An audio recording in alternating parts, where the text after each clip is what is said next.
Cesar Chavez was born in 1927 in Gila River Valley near Yuma, Arizona. As the second of 6 children, Cesar and his siblings loved to explore the golden desert landscape and to gaze up at the sparkling desert sky that seemed to stretch on forever. Cesar was named after his grandfather, who had come to the United States from Mexico in the 1880s. Cesar's grandfather had settled on a small ranch in the Gila River Valley. This was the very same ranch on which Cesar and his family now lived and worked. The Chavez family worked hard, and their farm was prosperous. Prosperous means thriving or making money. Then tragedy struck. Rain stopped falling in the Gila River Valley, first one year and then the next. Without rain, the crops could not grow and the cattle died. This was also the time of the Great Depression, and Cesar's family, like so many others, lost their home.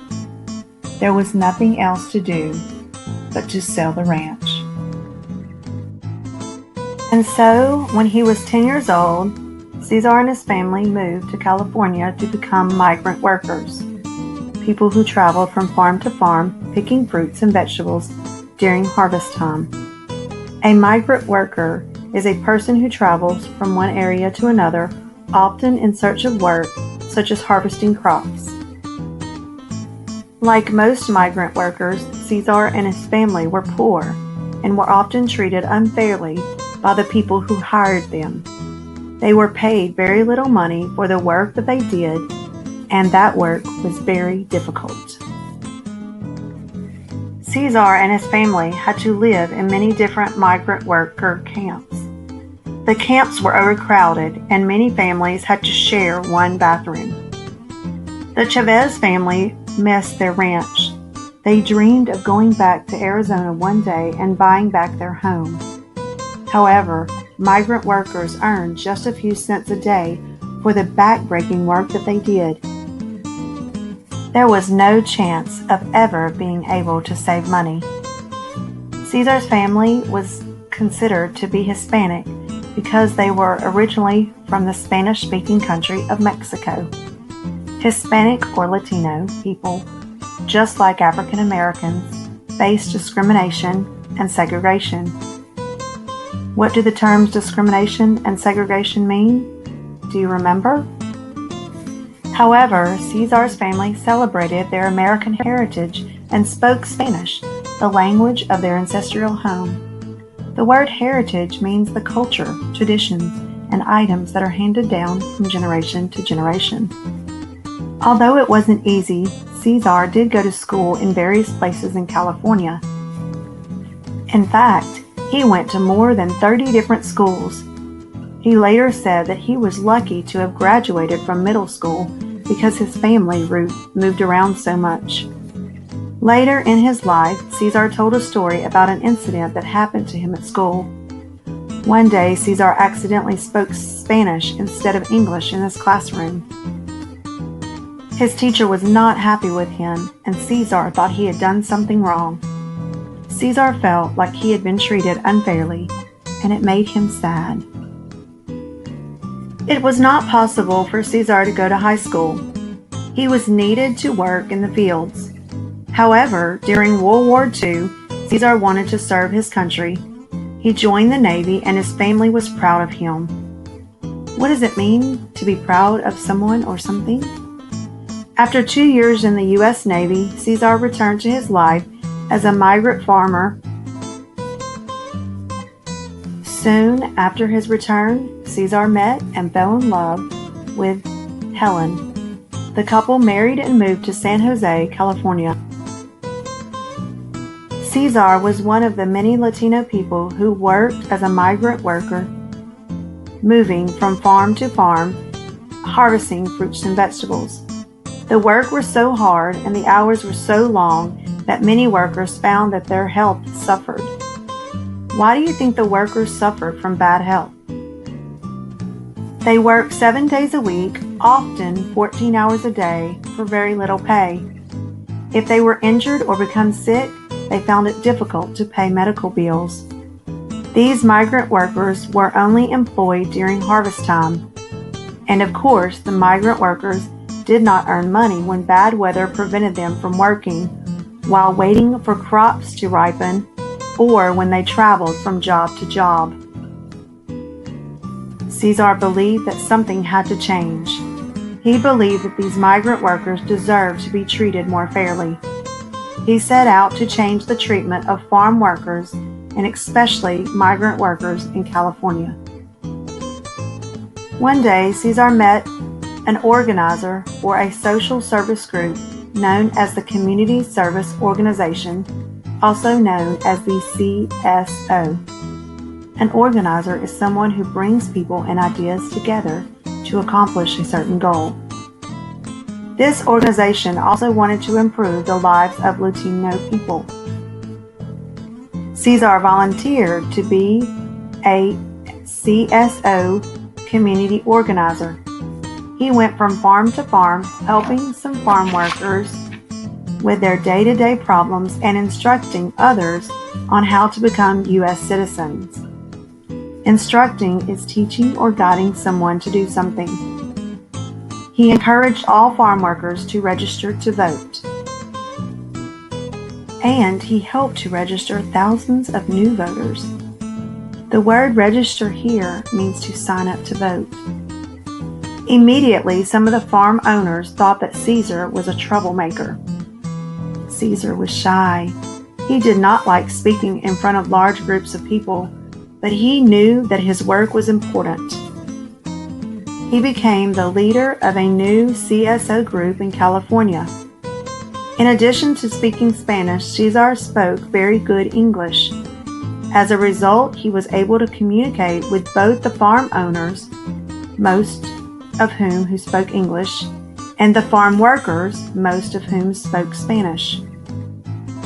Slowly, many farm workers became brave enough to attend meetings and rallies organized by Cesar. Without attending to, Cesar had become a labor leader and a civil rights activist. What is an activist? Cesar believed that all farm workers needed a union to represent their best interests.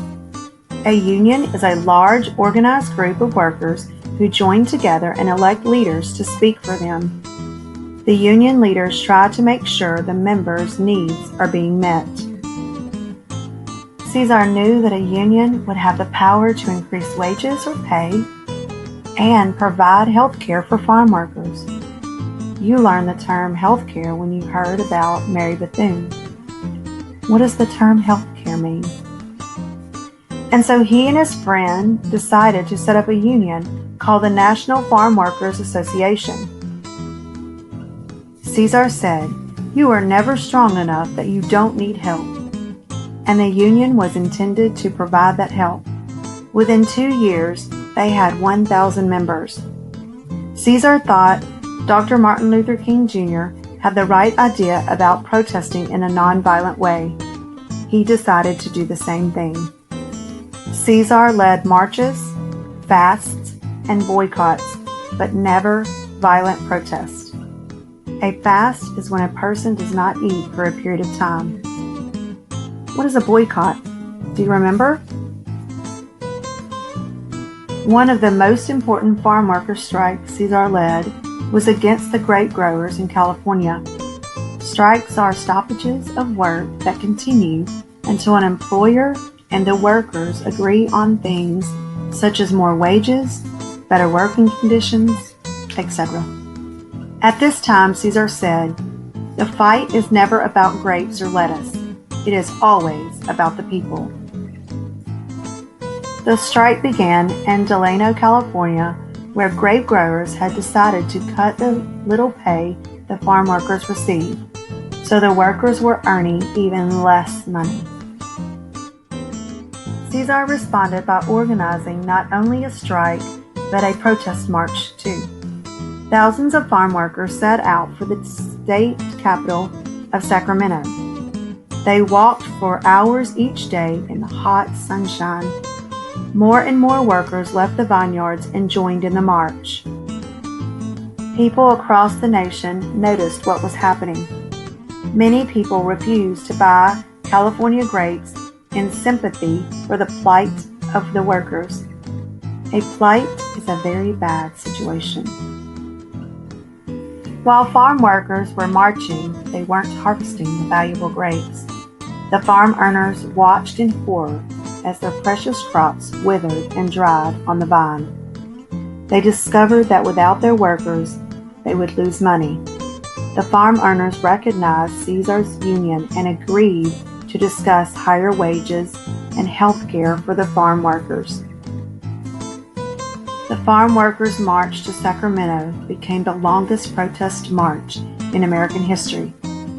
This was indeed a victory, but there was more work to be done. Cesar defended farm workers and migrant workers in many other cases of unfair treatment. Thousands of people joined this union. His union opened offices all over the country. Eventually, Cesar's union became known as the United Farm Workers. Later, the United Farm Workers protested against the grape growers who used pesticides or poisons intended to kill insects, mice, and rats on their crops. These pesticides harmed workers who harvested the grapes. Cesar called for another boycott of the California grapes. Throughout his lifetime, Cesar dedicated himself to working for the rights of poor migrant farm workers who seemed to have no voice in society. This doesn't mean they didn't actually have voices. It means that they didn't have much power, so many people did not listen to them. Cesar Chavez died 1993. Thousands of people attended his funeral. 1 year after his death, Cesar was awarded the Presidential Medal of Freedom, the highest civilian honor in the United States. His wife Helen accepted the award. During his lifetime, Cesar often encouraged his fellow farm workers by saying, "Yes, we can."